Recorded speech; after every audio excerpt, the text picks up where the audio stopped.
तो जो तेल बनाने प्रोसेस में चालू कर दीधी है एम शू एड करूँ तमने जणावुं तो फ्रेंड्स थोड़ो टाइम मळ्यो छे मने तो हवे जेटली सामग्री जोईशे ने एटली भेगी करी लईए।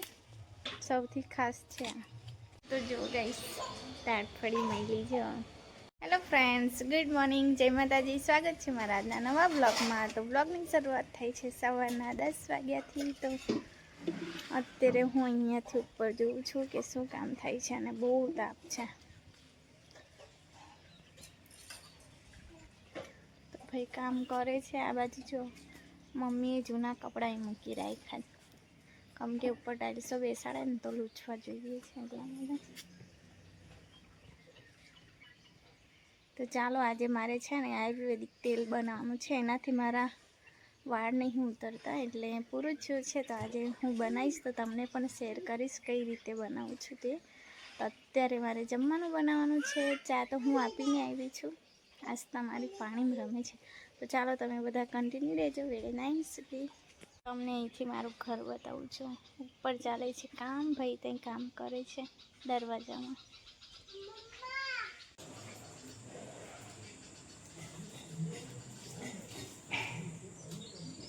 आमले था कई तारीख पप्पा? 25 के 26 27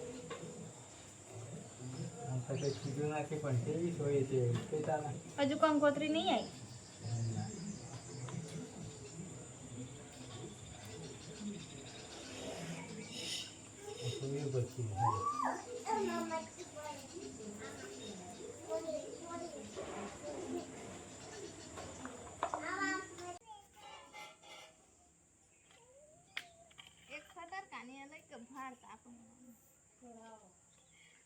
मंदिरा में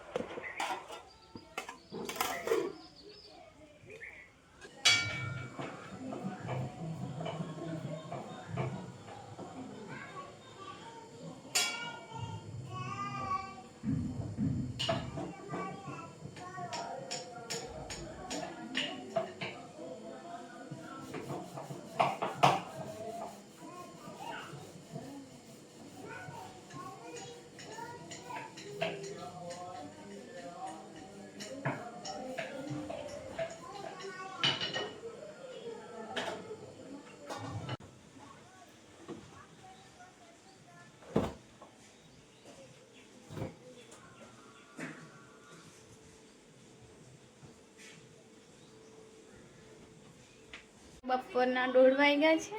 સવારનું કામ મારું પતી ગયું, જમવા બેઠા છે। તો હમણાં બે ભાઈ જ આવે છે કેમ કે ઓછું છે કામ। જે મેન છે ને કારીગર તે આવે છે અને મજૂરો નહીં લાવતા। તો હજુ મારે જમવાનું બાકી છે। જમીને પછી થોડી વાર આરામ કરું અને થોડું ઠંડુ વાતાવરણ થાય ને એટલે મારે તેલ બનાવવાનું છે અને બધું મારે તોડવું પડશે હજી એકદમ તાજું। મેં તમને બતાવીશ શું નાખું તે। कोई नहीं, आमली नीचे ताड़फड़ी खाता था पण हूँ काम करती थी ने એટલે પછી હું રહી ગઈ। હવે સાંજે તો 200 રૂપિયાની કિલો મળે જ અત્યારે અમારા બાજુ ફ્રીમાં મળે। તો ચાલો એ વાગ્યા છે, અત્યારે હું જમવા બેઠી છું। તો આજે જમવામાં છે ચોરી રીંગણનું શાક અને ભીંડા ફ્રાય કરેલા અને રોટલીને ફ્રાય કરેલા। રીંગણ નાખ્યા છે એટલે હું એ શાક નહીં ખાતી એટલે અથાણા જોડે થોડું ખાઈ લઉં।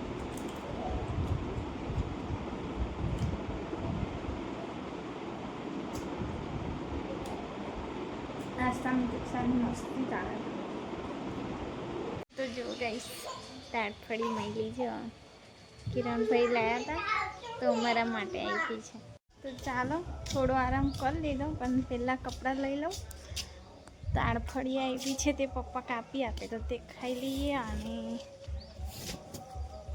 पछी तेल बनाववानुं छे मारे। કેટલો તડકો લાગે છે, 4 વાગ્યા તો બહુ તડકો છે। તો કપડાં પછી ઘડી કરી પપ્પા છે ને દાળફળી કાપી આપે છે એટલે ટેસ્ટ કરતા આવ્યા. બધું વેખરાઈને પડ્યું છે કેમ કે અત્યારે કામ ચાલે છે. આ બધે સિમેન્ટ ને રેતી વેરાયેલું છે. ખસજે, વાગી જાય, દૂર બેસ ને.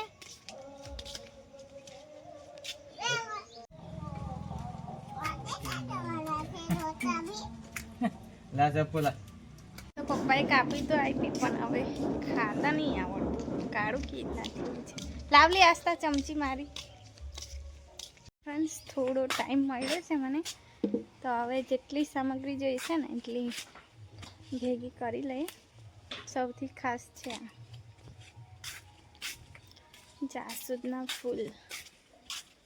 બહુ બધા છે મારા ઘરે.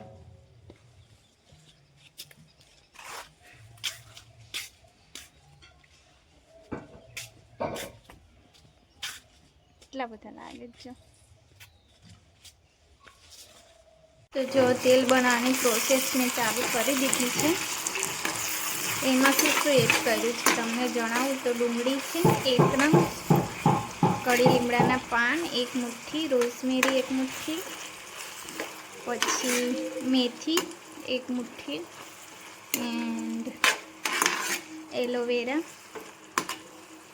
પછી જાસૂદના ફૂલ અને પાન. તો આટલું મેં એડ કર્યું છે જો નારિયેળ તેલમાં.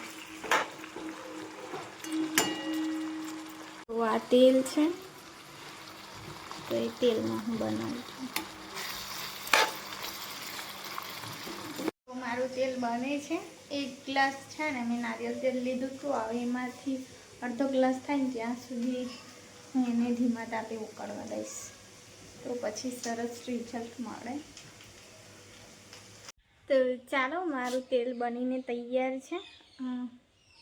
લગભગ મેં 1 ગ્લાસ નારિયેળ તેલ લીધું હતું ને એમાં બધી વસ્તુ એડ કરીને આટલું તેલ મેં બનાવ્યું છે અને બહુ જ સારું રિઝલ્ટ આવે છે કેમ કે મેં ટ્રાય કરેલું છે. મારી બાયપાસ સર્જરી થઈ છે, ઉપરથી સ્મૂથનિંગ થયેલું હતું તો સ્મૂથનિંગથી છે ને મેં આમ વાળ પકડું ને તો 10-15 વાળ છે ને હમણાં એક આવી ગયું. એક આવે ને તોય મને ટેન્શન આવી જાય.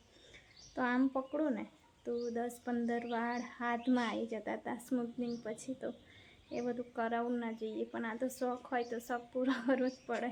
એકવાર દિમાગમાં આવી જાય કરવાનું છે એટલે કરીને જો નુકસાન ના દેખી લઈએ ને ત્યાં સુધી પછી એક ચાલે. તો ફરી કહી દઉં તમને, આમાં રોઝમેરી છે, ડુંગળી છે, મેથી છે, પછી 1 મુઠ્ઠી જેવા ચોખા એડ કર્યા હતા, પછી એલોવેરા, કડી લીમડાના પાન બધું 1-1 મુઠ્ઠી અને પછી જાસૂદના ફૂલ અને પાન.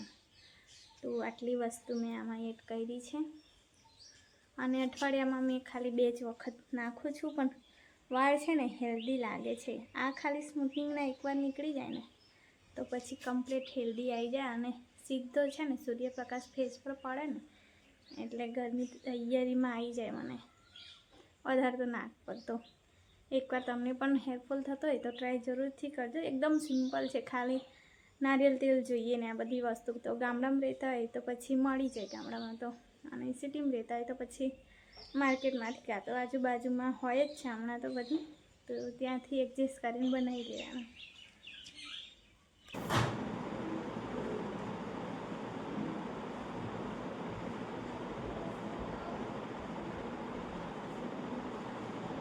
એવું થયું ને કે આજે રોટલી પણ નહીં. રોટલી કેટલી છે બતાવું, આટલી જ છે. તો રોટલી પણ નહીં અને બિસ્કિટ પણ પૂરા થયા છે. તો મારી પાસે છે ને બાલભોગ પડેલો છે આસ્તાનો, તો તે આખું પેકેટ એમને ખવડાવી દઉં એટલે એમની પણ પેટ થઈ જાય.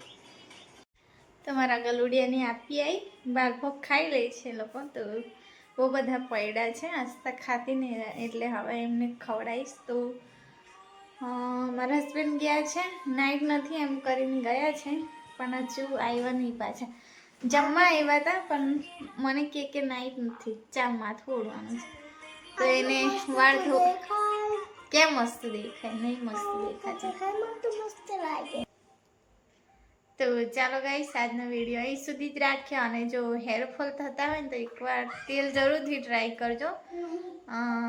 100% છે ને રિઝલ્ટ મળે છે. મારી પર મળ્યું છે એટલે હું તમને કહું છું. બાકી તો તમારે બધાની ઈચ્છા.